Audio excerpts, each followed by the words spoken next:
Nós estamos no terceiro domingo do tempo da Páscoa, na alegria do Senhor ressuscitado. Ainda com aquela mensagem, o Senhor ressuscitou, ressuscitou verdadeiramente, aleluia. Ainda com esta mensagem bendita nos nossos ouvidos. Então, Cristo ressuscitou e ressuscitando nos abriu o caminho da vida. Meus queridos irmãos, primeiramente, deixe-me dizer, durante todo o tempo da Páscoa, nós vamos escutar como primeira leitura da missa os Atos dos Apóstolos. Até mesmo durante as missas da semana, viu? São leituras dos Atos dos Apóstolos, as primeiras leituras da missa de cada dia. E por quê? Porque os Atos dos Apóstolos mostram a presença de Jesus ressuscitado no coração da sua igreja. Jesus ressuscitando dos mortos, ele deixou este mundo. Já expliquei isso para você na Semana Santa. Vou repetir. Naquela sexta-feira santa, Jesus deixou este mundo. Jesus não pode mais ser visto de modo sensível, tocado, escutado de modo sensível com os nossos sentidos, com os olhos, com os ouvidos, com as mãos, como antes, quando estava entre nós. Na sexta, saiu deste mundo e entrou na morte. Passou o sábado na morte, no domingo de madrugada, no primeiro dia depois do sábado dos judeus, no primeiro dia da semana, no primeiro dia de um mundo novo, Jesus saiu da morte e entrou na glória do Pai. Então, não está mais em nosso meio de modo sensível, mas está no nosso meio agora de um modo novo e mais forte ainda, mais abrangente ainda. Jesus está conosco de verdade na força do Espírito Santo. Então, uma imagem bonita essa. Jesus no nosso meio, Jesus dando força à sua igreja, Jesus orientando a sua igreja, Jesus sustentando a sua igreja. Os Atos dos Apóstolos, todo o texto mostra exatamente essa presença de Jesus.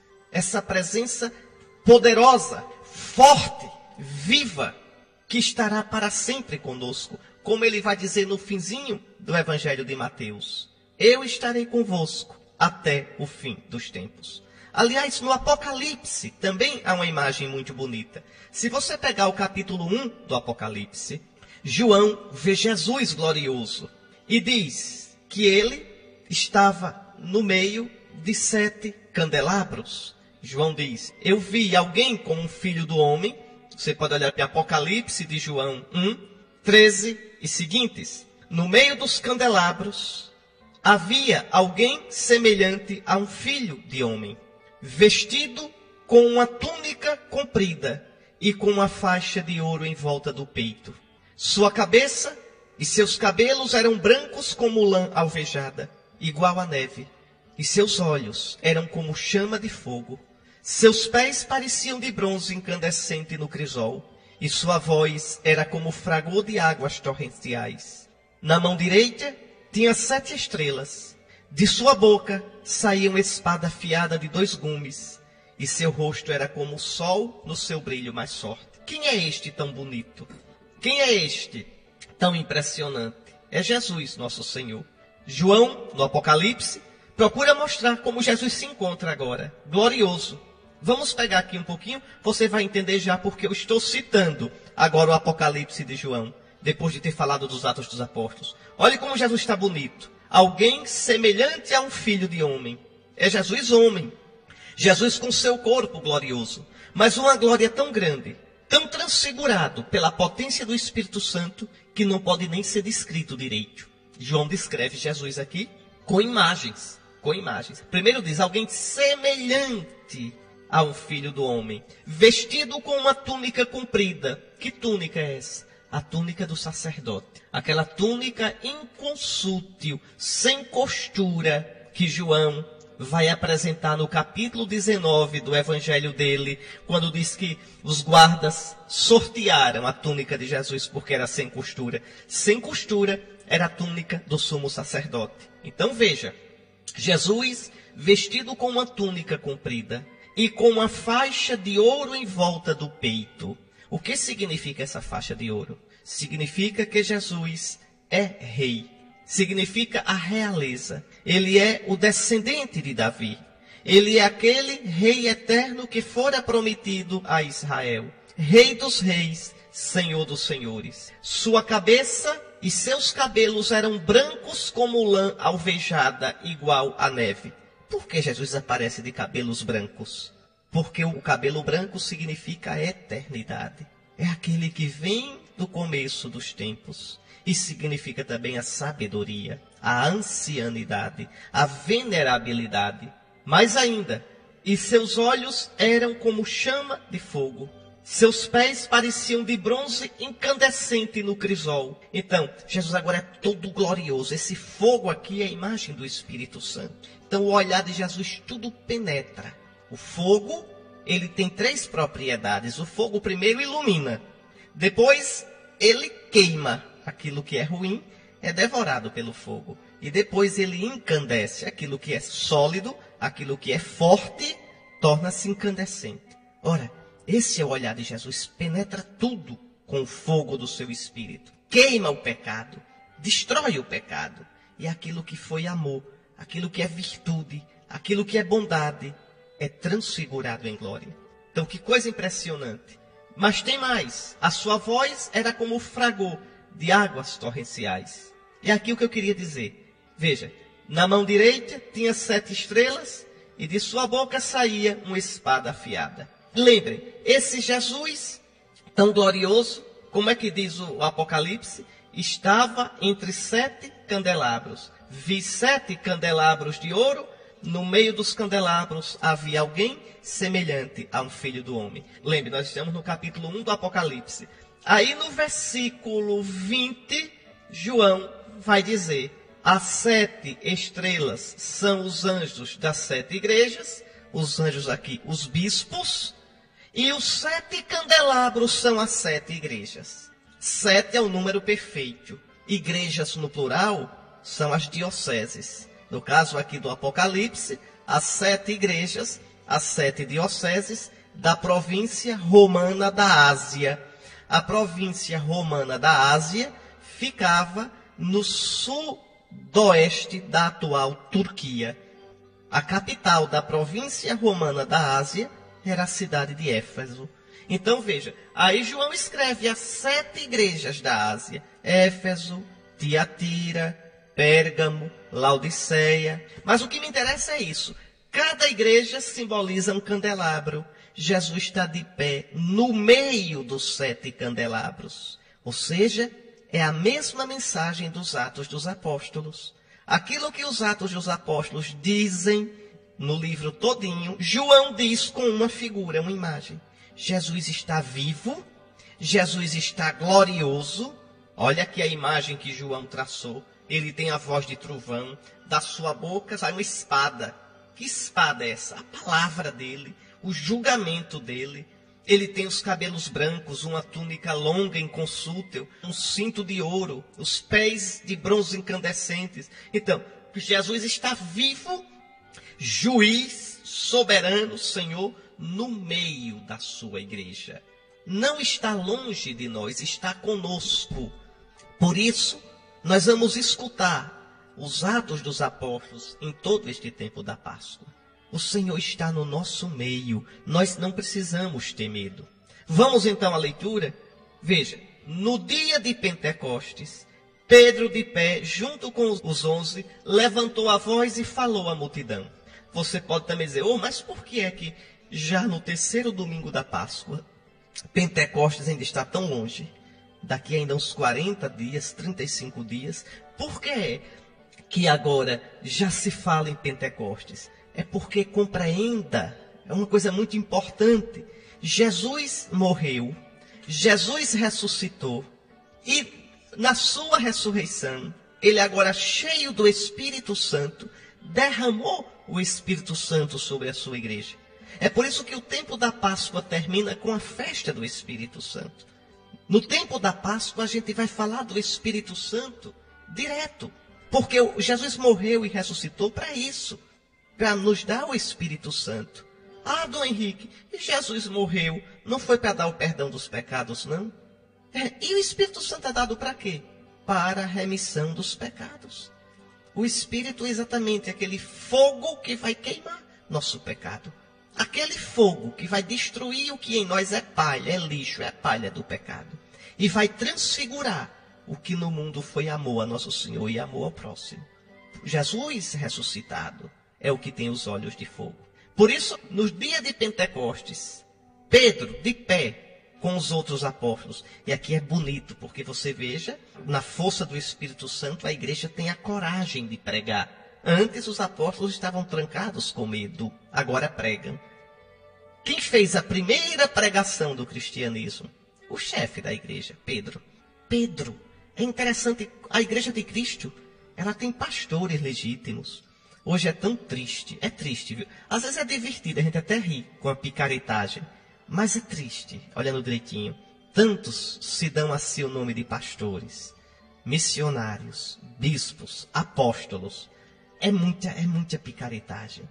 Ora, meus irmãos, ninguém pode se autoproclamar bispo, ou apóstolo, ou pastor, ou o que for, sem realmente ter recebido de Cristo, pela imposição das mãos dos legítimos apóstolos de Cristo, esta missão. Pastores legítimos da igreja são os sucessores dos apóstolos, os bispos, em comunhão com o legítimo sucessor de Pedro, o Papa. Então é bonito isso aqui, é bonito. Pedro de pé, o grupo dos 11 ali, e Pedro de pé anuncia a Israel, primeiro a Israel, mas já também aos pagãos, a quem quiser ouvir. Homens de Israel, escutai. Jesus de Nazaré, que vós conhecestes, foi um homem aprovado por Deus, com os milagres, com os prodígios. Deus, olha aqui que palavra misteriosa, Deus em seu desígnio e previsão, determinou que Jesus fosse entregue pelas mãos dos ímpios. Estava no plano de Deus que Jesus morresse e ressuscitasse para nos salvar. Jesus vai dizer, lá em Lucas 24, vai dizer àqueles dois no caminho de Emaús, não era necessário que o Messias sofresse tudo isso e depois entrasse na glória? Ele mesmo vai dizer no Horto das Oliveiras, está lá no capítulo 14 de São Marcos, Pai, se este cálice puder passar sem que eu beba. Veja, mas o Pai não, o Pai quis que ele bebesse o cálice. Estava no plano de Deus. Ah, Dom Henrique, se está no plano de Deus, então ninguém foi culpado. Foi sim, porque o plano de Deus não tira a nossa liberdade. Aqui está um mistério que a gente não vai entender nunca. A providência de Deus não pisa a minha liberdade. Tudo é obra de Deus e tudo é decisão nossa. E como é que a gente casa essas duas coisas? A nossa inteligência não pode chegar aí. Observe como São Pedro diz, olha, escute. Deus, em seu desígnio e previsão, determinou que Jesus fosse entregue pelas mãos dos ímpios, e vós o matastes pregando numa cruz. A culpa é vossa. Ah, mas não foi Deus? Não, a culpa é vossa. Vosso pecado, vossa dureza, vossa maldade, vossas tramas, vossas maracutaias levaram Jesus à morte. Eu já expliquei isso aqui tanto nos dias da Semana Santa.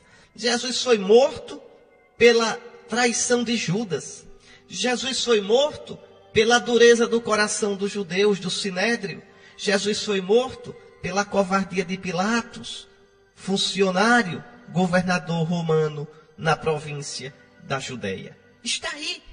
Então, o fato de que a morte de Jesus esteja nos planos de Deus, em nada diminui a liberdade e a responsabilidade humana. Em nada. Então Deus sabe tudo de antemão, tudo está nas mãos do Senhor, mas Deus age de tal modo que em nada diminui ou prejudica a nossa liberdade. Isso vale para a minha vida, isso vale para a sua vida. Às vezes as pessoas dizem, eu casei com fulano porque era o destino. Destino não, você casou porque quis. Casou porque quis, por isso fale bem com quem casa. Não culpe o destino, não culpe a Deus. Ninguém pode dizer, foi Deus que me tentou. A Escritura diz, Que ninguém ouse dizer isso. Foi Deus que me tentou. Deus não tenta ninguém para o mal. Deus nos inspira o bem. Agora, Deus, na sua providência, tudo conhece. E Deus sabe até tirar do mal o bem. São Paulo vai dizer, tudo concorre para o bem dos que amam a Deus. Essa palavra de São Pedro é forte. Ele diz aos judeus claramente, vós o matastes. Eu já expliquei isso para vocês nesses dias da Semana Santa. Vós o matastes pregando numa cruz. Mas Deus, o Pai, ressuscitou a Jesus, libertando das angústias da morte. Outra coisa que eu já expliquei muito para vocês, meus irmãos. A gente diz assim, olha, Jesus ressuscitou, é verdade. Mas como foi essa ressurreição? O Pai derramou sobre ele o Espírito Santo. A ressurreição é obra da Trindade. O Pai é quem toma a iniciativa. Derrama sobre o Filho a potência, o fogo de vida, que é o Espírito Santo, e ressuscita Jesus. O Espírito Santo impregna o corpo de Jesus, a alma humana de Jesus, como fogo impregna o ferro e transfigura. Assim o Espírito Santo encheu Jesus de vida divina. Então, Deus ressuscitou a Jesus, libertando-o das angústias da morte, porque não era possível que a morte o dominasse. Aí é que está. Jesus é a vida. Eu sou a vida. Eu sou a ressurreição e a vida. A morte foi engolir Jesus, quebrou-se todinha. Jesus estourou a morte por dentro. A morte não pode dominar aquele que é o príncipe da vida, o vivente, o Senhor da vida. E aí, São Pedro cita o Salmo, colocando na boca de Jesus, de um modo lindo, as palavras do Salmo. Olha, aqui aparece muito bonito os sentimentos de Jesus ao morrer. Os sentimentos de Jesus no sepulcro. Repare que coisa linda. Eu via sempre o Senhor diante de mim, pois está à minha direita, para eu não vacilar. Isso mesmo. Na sua cruz, ali se acabando de dor, deitado o cadáver no sepulcro, Jesus está em paz. Eu via sempre o Senhor diante de mim, pois está à minha direita, para eu não vacilar. Meu irmão, minha irmã, que você nas suas dores, que você nas suas dificuldades, possa ver sempre o Senhor diante de você, para que você não vacile. Ele está com você. Acredite, mesmo que você não esteja sentindo, mesmo que você se encontre numa frieza, numa solidão, numa escuridão interior, o Senhor está à sua direita. Eu via sempre o Senhor diante de mim, pois está à minha direita, para eu não vacilar. Alegrou-se por isso o meu coração, e até minha carne repousará na esperança. Que palavra bonita. Jesus repousando no túmulo, mas mais do que no túmulo, ele repousa na esperança. Que esperança? Meu Pai é fiel. Meu Pai não me deixará na morte. Meu Pai me levará para a vida. Porque não deixarás minha alma na região dos mortos, nem permitirás que teu santo experimente a corrupção. Está aí, belíssima. São Pedro colocando as palavras do Salmo na boca de Jesus. Tu, meu Pai, me farás conhecer o caminho da vida. Tu não deixarás que eu experimente a corrupção. Deste-me a conhecer os caminhos da vida, e a tua presença me encherá de alegria. Jesus, naquela sexta-feira, se entrega totalmente nas mãos do Pai, com infinita confiança. Ele sabe que o Pai é fiel. Ele sabe que o Pai é amor. Ele sabe que o Pai não o deixará na morte. E de fato, São Pedro diz, ele não foi abandonado na região dos mortos, e sua carne não conheceu a corrupção. Porque para os judeus a corrupção começava no 4º dia. Eu expliquei isso a vocês quando falei sobre a ressurreição de Lázaro. Então, antes do 4º dia, no 3º dia, Deus ressuscitou Jesus. Isso aí São Pedro diz, com efeito, Deus ressuscitou este mesmo Jesus, E disto todos nós somos testemunhas. A ressurreição não é uma lenda. A ressurreição não é uma história de Trancoso. Não, nós somos testemunhas, diz São Pedro. Nós comemos com ele depois que ele ressuscitou. Ele se fez visível a nós.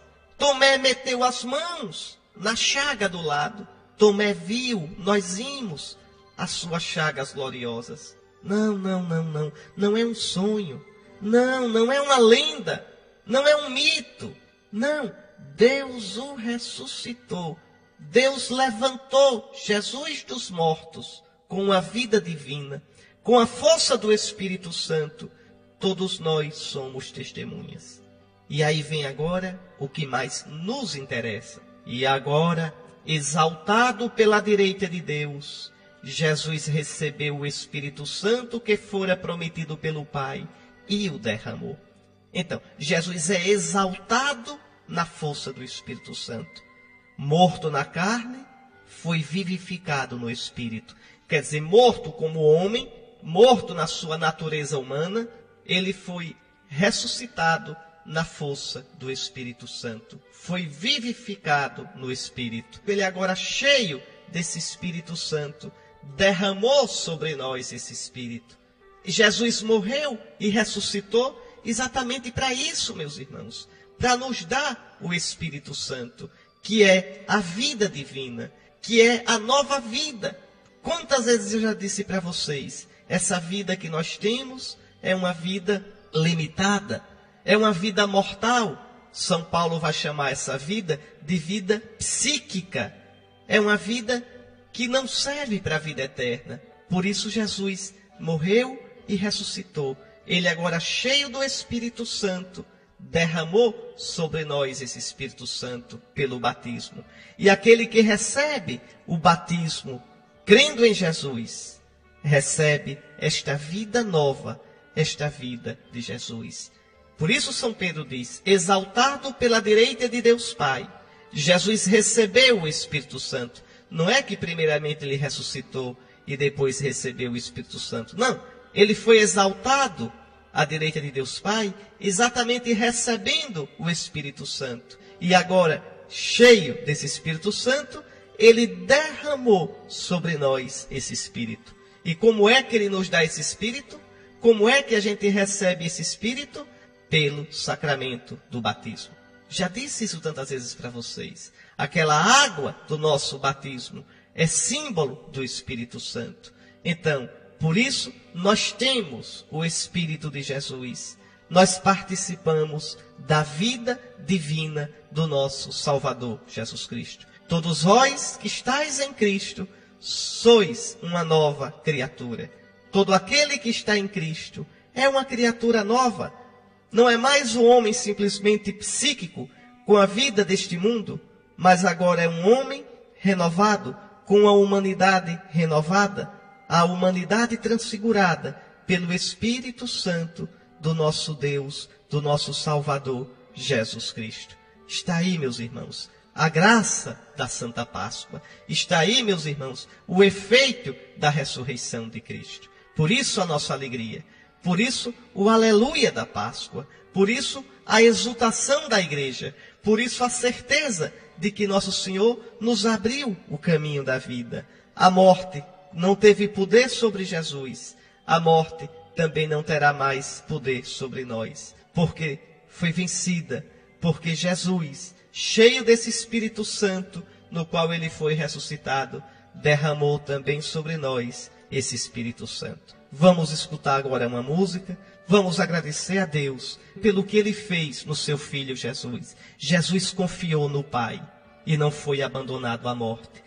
Jesus entregou sua vida totalmente nas mãos do Pai. Não deixarás, Pai, minha alma na região dos mortos, nem permitirás que o teu santo experimente a corrupção.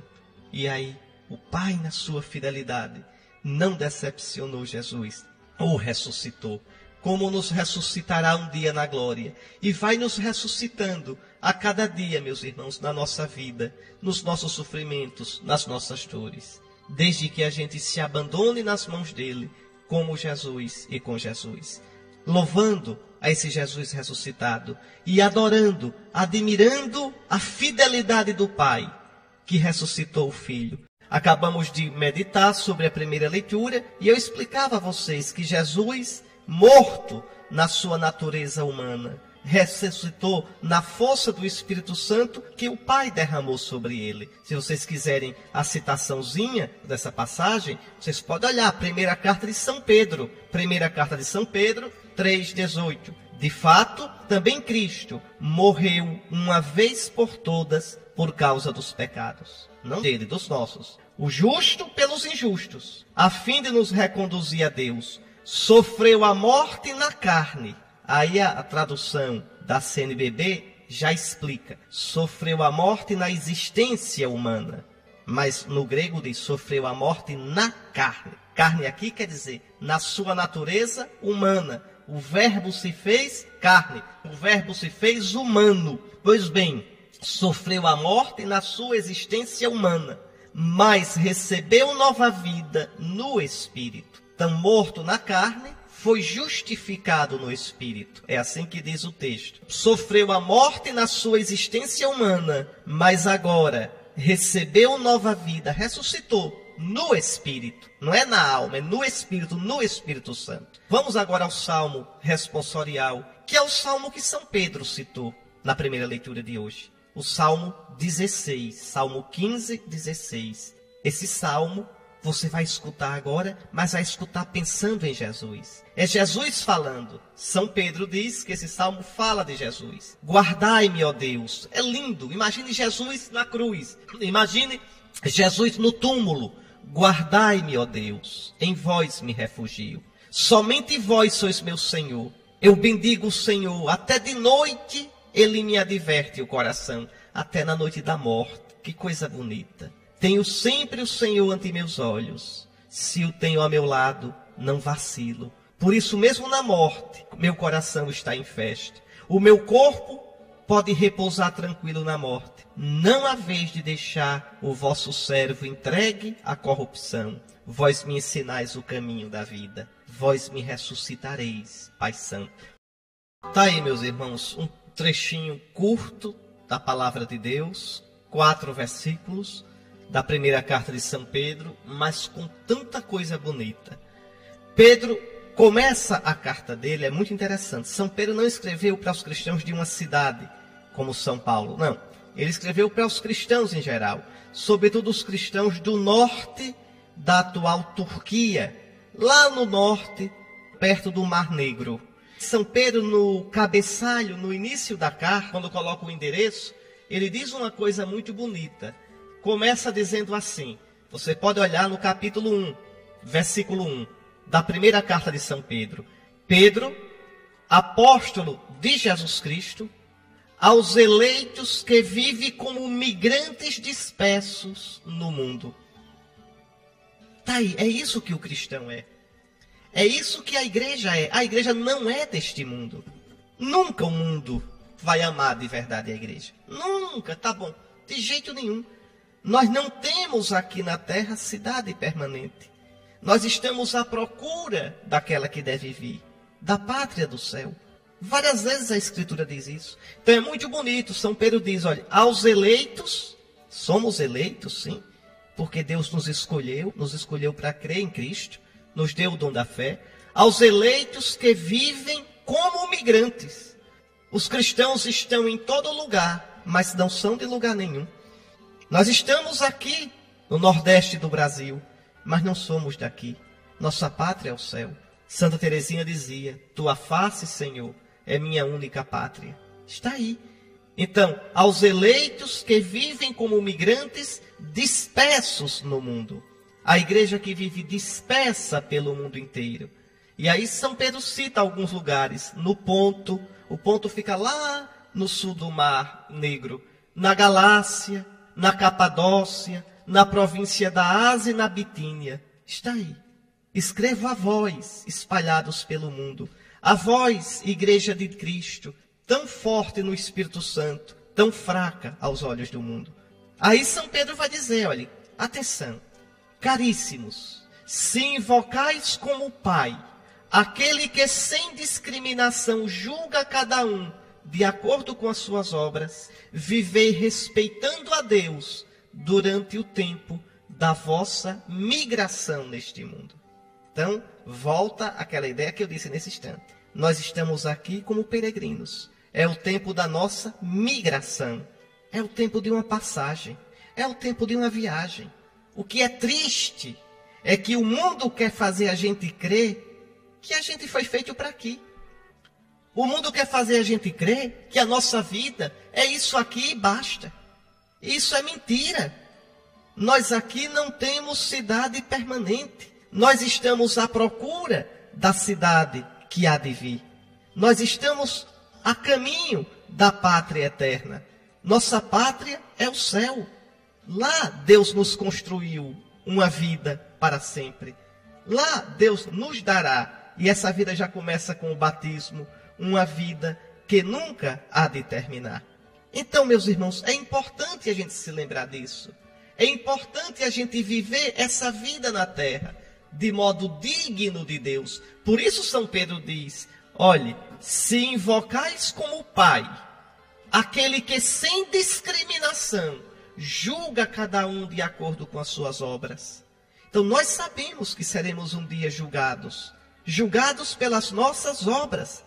Pelas nossas obras, não é? É ilusão pensar que basta ter a fé em Jesus e vai ser salvo. É ilusão. A Escritura não ensina isso. Não ensina que basta a fé e pronto. A fé exige que eu me batize. Me batizando exige que eu viva como nova criatura. Então está aqui novamente, já citei tantas vezes para vocês isso. E aqui, novamente, São Pedro dizendo, se invocais a Deus como Pai, então vivei respeitando a Deus durante o tempo desta vida, desta migração, porque Ele julga cada um de acordo com as suas obras. Né? Então, a gente está atento a isso aí. Está atento a viver essa vida de modo digno de Deus. Viver a nossa vida, esta vida, sabendo que aqui somos estrangeiros. Você se lembra daquele texto tão bonito de Hebreus, do capítulo 11, quando o autor da carta aos Hebreus fala sobre a fé dos nossos antepassados, ele diz, Hebreus 11, versículo 13, 14, versículo 16, ele diz, todos estes morreram firmes na fé, se declararam estrangeiros e peregrinos na terra que habitavam. Os que assim falam, demonstram estar buscando uma pátria. E realmente, vejam, uma pátria, a nossa pátria é o céu. Mas agora, eles desejam uma pátria melhor, isto é, a pátria celeste. Por isto, Deus não se envergonha deles ao ser chamado seu Deus, pois até preparou uma cidade para eles. Que coisa mais linda! A nossa pátria é o céu. Aqui nós somos migrantes. Aqui nós somos estrangeiros no mundo que passa. Por que é, meus irmãos, que a gente tem tanto medo de lembrar isso? Que aqui estamos de passagem e que lá, na glória, é que permaneceremos para sempre. Por que a gente tem tanto medo de lembrar isso? Pois São Pedro diz, então vivei respeitando a Deus enquanto migrais neste mundo. E mais ainda, nós sabemos que fomos resgatados da vida fútil dos paganos, dos nossos antepassados que eram pagãos. Fomos resgatados. Você deve ter amigos que vivem uma vida fútil. Você deve ter até parentes que vivem uma vida fútil. Mas graças a Deus, você pela fé foi resgatado dessa vida fútil, dessa vida mundana, resgatado não com ouro, não com prata, mas resgatado pelo precioso sangue de Cristo. Você custou o sangue de Cristo. Tantos não creem, você crê pela graça de Cristo. Tantos não têm esperança no mundo, você tem esperança em Jesus Cristo, porque Ele resgatou você pelo sangue da sua cruz. Então, fomos resgatados pelo precioso sangue de Cristo, como de um cordeiro sem mancha nem defeito. Sim, como aquele cordeiro que os judeus matavam na Páscoa, Jesus é o verdadeiro Cordeiro que morreu para tirar o pecado do mundo. E aí, São Pedro diz uma palavra misteriosíssima. Olha o que ele diz. Escute, falando sobre Cristo, sobre esse Cordeiro.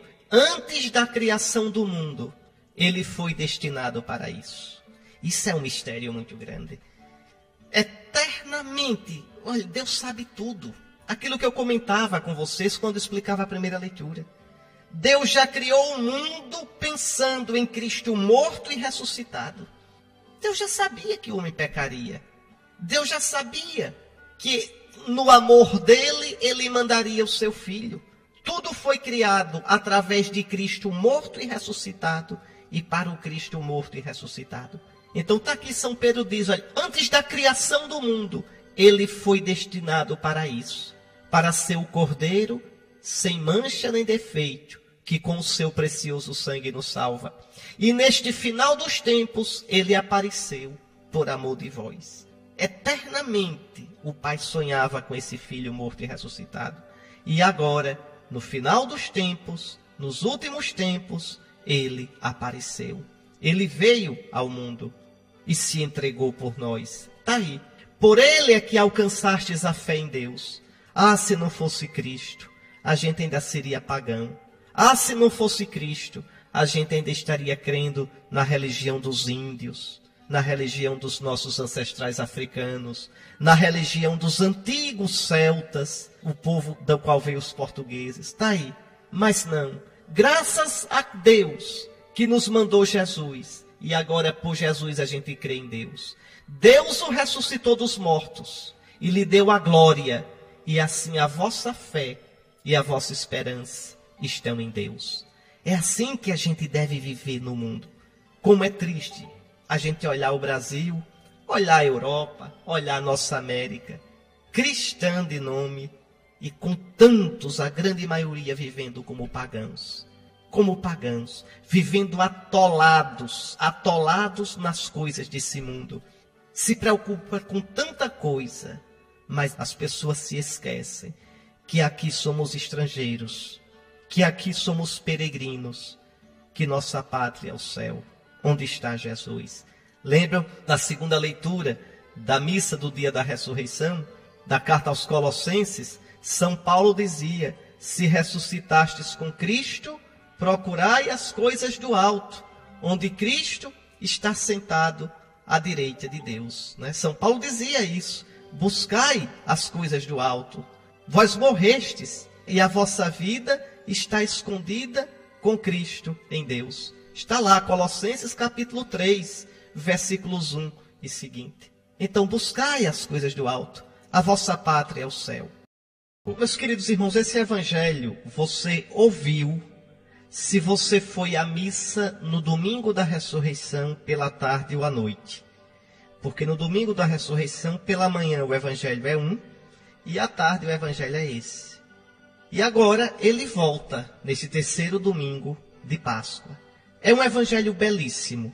Como eu já expliquei domingo atrasado, eu vou ser breve e vou chamar a atenção para alguns pontos importantes dele.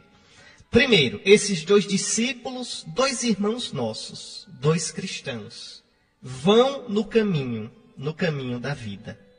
Eles estão deixando Jerusalém. Por quê? Porque não tem mais esperança. Eles não esperam mais em Jesus. Tudo tinha sido um sonho lindo, mas agora já faz 3 dias e acabou-se a esperança. Nós esperávamos que fosse ele quem iria resgatar Israel. Esperávamos. Então eles estão arrasados. Não tem coisa mais triste do que um sonho desfeito. O sonho de uma vida. Toda a esperança que eles colocaram em Jesus agora acabou-se. E vão voltando para a vidinha comum. Como tantas vezes a gente é tentado a fazer. A largar tudo. A dizer, pronto, vou dar um tempo, deixa para lá, vou viver minha vida. Vou viver para mim. Pronto. Às vezes diante de uma decepção na comunidade, de uma decepção na paróquia, a gente é tentado a fazer isso.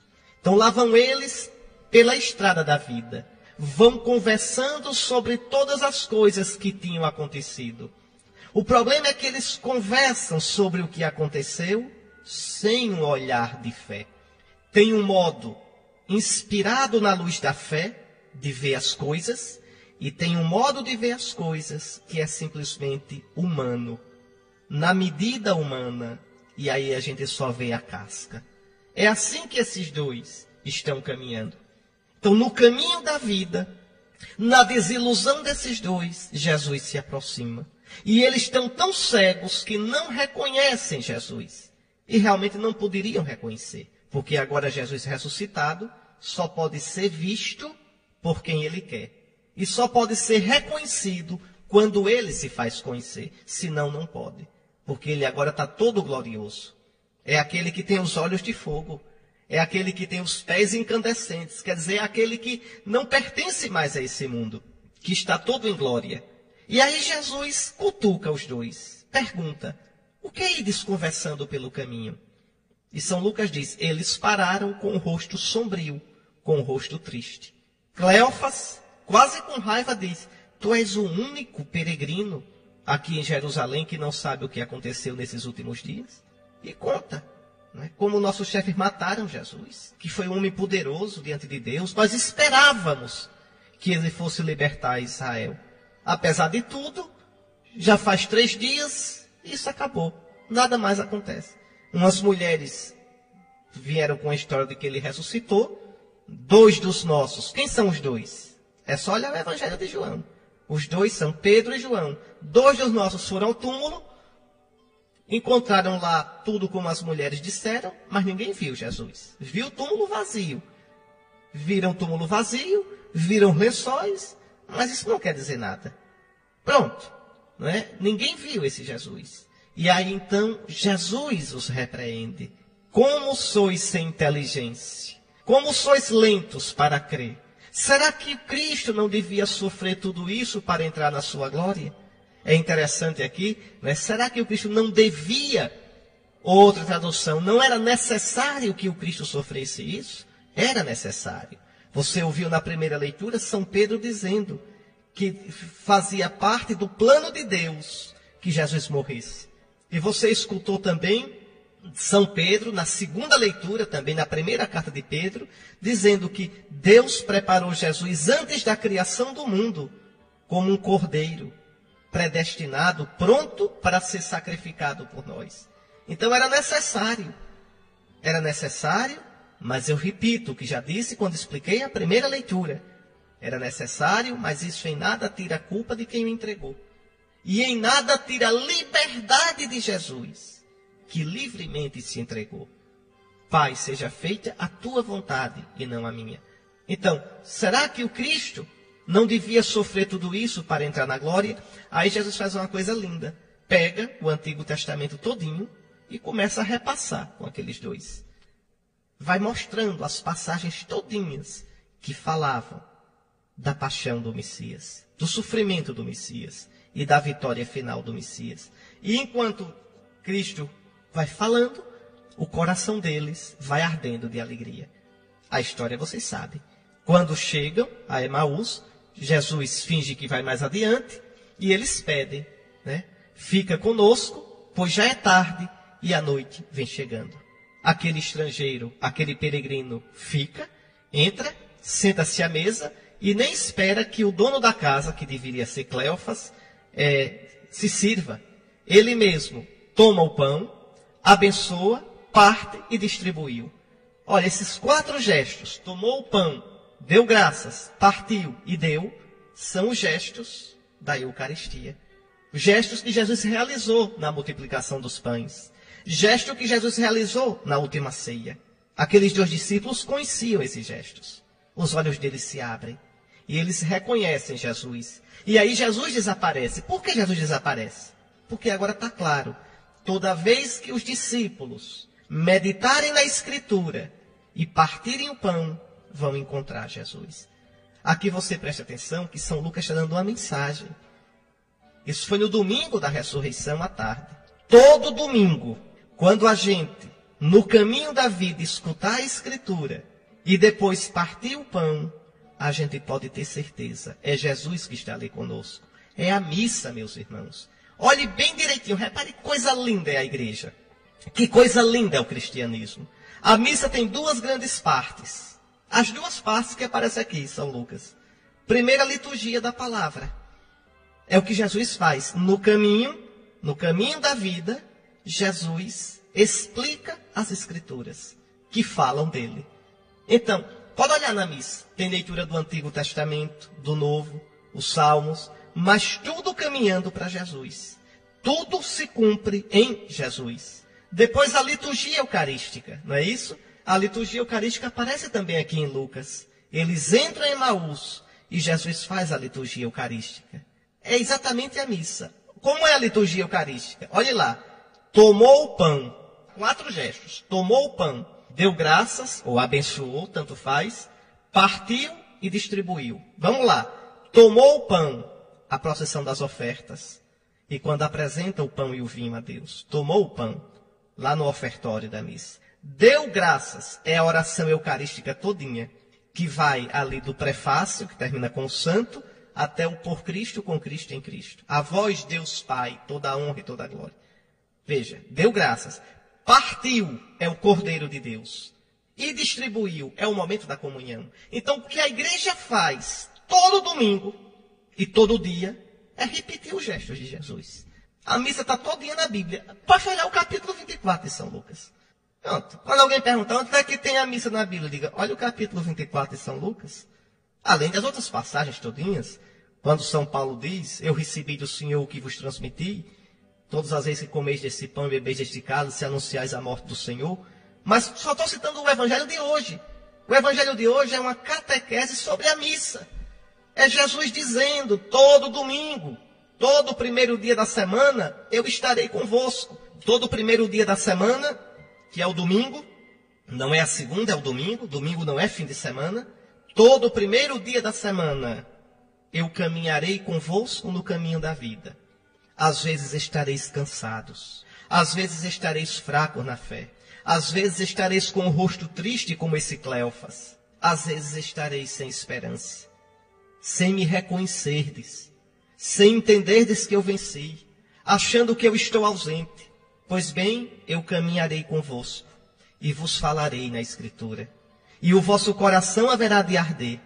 E depois eu tomarei o pão. E depois darei graças, partirei o pão, e darei a vós o pão que sou eu. E os vossos olhos se abrirão, e reconhecereis que eu estou convosco. É interessante que depois que Jesus desaparece, já é noite, mas aqueles dois lá são luz pura. Se levantam e voltam correndo para Jerusalém, para onde estão os 11. Voltam correndo para o meio da comunidade, da igreja. É na igreja que a gente encontra Jesus, na comunidade. Ali a comunidade dos discípulos de Cristo. É ali que o Espírito de Cristo está presente. É ali, na Escritura escutada, na Eucaristia celebrada, que Jesus se revela, vivo e com toda a sua força. E para terminar, quando eles chegam a Jerusalém e contam isso aos apóstolos, os apóstolos dizem, é verdade. Enquanto Cristo aparecia a vocês, apareceu também a Simão. Que Simão? Simão Pedro. É interessante que na tradição mais antiga da igreja, o primeiro apóstolo que vê Jesus é Simão Pedro. Você pode dizer Maria Madalena. Calma lá, Madalena não é apóstola. Eu estou falando aqui é nos apóstolos, naqueles 12 que o Senhor escolheu. Pode olhar, 1 Coríntios, capítulo 15, versículos 3 e seguintes. Escute, São Paulo diz, de fato, eu vos transmiti, 1 Coríntios 15, 3 e seguintes. De fato, eu vos transmiti, antes de tudo, o que eu mesmo tinha recebido. A saber, e aí São Paulo vai dizer qual é a fé que ele recebeu. Recebeu da igreja essa fé. São Paulo não inventou a fé. Ele viu Jesus. Ele recebeu o mandato de Jesus. Mas ele vai para Jerusalém para ver Pedro. Ele vai conferir a pregação dele com os outros apóstolos. São Paulo não corre por fora. Se São Paulo fosse orgulhoso, se São Paulo fosse vaidoso, fundava a igreja dele. Mas não, repare como é bonito. São Paulo foi chamado por Jesus pessoalmente na estrada de Damasco. Mas não funda uma igreja dele. Vai a Jerusalém para ver Pedro, para ver Cefas, como ele diz na carta aos Gálatas. Vai pregar o evangelho com os 12 apóstolos. Porque ele sabe que a igreja de Cristo é uma só. Aquela de Pedro e dos outros apóstolos. Então ele diz, olha, diz aos Coríntios, eu vos transmiti, antes de tudo, o que eu mesmo tinha recebido. Recebido na igreja. A saber, que Cristo morreu pelos nossos pecados, segundo as Escrituras. Foi sepultado e ao terceiro dia foi ressuscitado, segundo as Escrituras. E apareceu a Cefas, apareceu a Pedro, é o primeiro dos apóstolos, é o chefe da igreja. E depois aos 12, está aqui. É sempre Pedro com os 12, mas sempre Pedro acima dos 12. Então sempre o Papa com os outros bispos, mas sempre o Papa é o chefe, acima dos outros bispos. O Papa é o bispo de Roma, mas como sucessor de Pedro, ele é o chefe, ele é o primeiro, ele é o que tem o dever de confirmar os irmãos na fé. Então, olha, apareceu a Cefas. É interessante que São Paulo dá o nome mesmo, não diz a Simão, diz apareceu a Cefas, a pedra, e depois aos 12. Mais tarde apareceu a mais de 500 irmãos de uma vez, depois apareceu a Tiago, o irmão do Senhor, e depois apareceu a mim, como a um aborto. Está aí. Então é muito interessante. Na tradição antiga da igreja, existia essa certeza de que Cristo apareceu primeiro a Pedro. Se você olhar, por exemplo, em Mateus, no capítulo 10, São Mateus, quando cita a lista dos apóstolos, está lá, Mateus 10, versículo 2. Estes são os nomes dos 12 apóstolos. Primeiro, Simão, chamado Pedro. E depois, André, seu irmão. Primeiro, Simão. Primus, daí primado. Primus, Petros. Daí. Primeiro, Pedro. Primeiro, Simão, também chamado Pedro. É muito bonito. Então, Pedro é a primeira testemunha da ressurreição. A primeira. O bispo de Roma, o Papa, é o primeiro que deve sustentar o testemunho de Cristo. E confirmar os irmãos nesse testemunho. Confirmar os irmãos bispos. Os bispos que são os sucessores dos apóstolos. Sem merecimento nenhum nosso, meu e dos meus irmãos bispos, nós somos os sucessores dos apóstolos. Os sucessores daqueles 12 primeiros. E nossa missão a gente desenvolve em comunhão com Pedro. Em comunhão com Pedro. Interessante que na paixão de Cristo, lá no Horto das Oliveiras, Jesus diz, está lá em Lucas 22, 31. Simão, Simão, Satanás pediu permissão para peneirar-vos como se faz com o trigo. Satanás pediu permissão para vos peneirar, vos balançar a todos vós. E balançou mesmo. E balançou. E quantas vezes Satanás faz isso na igreja? Eu, porém, orei por ti. Interessante. Não dizer orei por vós. Não, aqui orei por ti, Simão. Eu vou repetir, viu? Se você quiser, pegue a sua Bíblia. Lucas, capítulo 22, versículos 31 a 32. Tá certo? Simão, Simão, Satanás pediu permissão para peneirar-vos. É no plural. Não é para peneirar-te, só a ti. Peneirar-vos, aos 12. Aos 12. Como se faz com o trigo. Eu, porém, orei por ti, Simão. Por ti. Para que a tua fé não desfaleça. E Pedro vai balançar, vocês sabem disso. Vai negar Jesus. E tu, uma vez convertido, confirma os teus irmãos. É a missão do Papa na igreja. É uma coisa linda a palavra de Deus. Coisa linda. E é lindo ver que a igreja de Cristo, a igreja católica, guarda essa palavra de Deus. Vive nessa tradição apostólica. É lindo isso. É muito fácil uma pessoa pegar a Bíblia, escolher umas passagens, decorar e sair por aí enganando os outros. Feito papagaio. Decora umas passagens só. Umas. Eu quero ver é pegar tudo. Aí sim, você vai ver o quanto a igreja de Cristo guarda realmente a santa palavra de Deus. Que nosso Senhor ressuscitado, com a potência do seu Espírito, esteja sempre presente na sua vida. Para que seu coração arda, para que você experimente, mesmo nas dificuldades da existência, que Cristo está ao seu lado. Como Cristo confiou no Pai, que você, com Cristo e por Cristo, confie também. Lembrando, como São Pedro nos recordou, que nós estamos nesse mundo em transição, de passagem. Como diz a carta aos Hebreus, bem no finzinho, né? A carta aos Hebreus diz de um modo muito bonito, nós não temos aqui na terra cidade permanente, mas estamos à procura daquela que está para vir. Você pode olhar o capítulo 13 da carta aos Hebreus, versículo 14. Não temos aqui cidade permanente, mas estamos à procura da que está para vir. Então, com coragem, vamos adiante, começando mais uma semana. Que Nosso Senhor abençoe você. E agora de todo o coração eu dou a você, a sua família, a bênção. O Senhor esteja convosco. Ele está no meio de nós. Abençoe-vos o Deus Todo-Poderoso, Pai, Filho e Espírito Santo. Glorificai o Senhor com a vossa vida.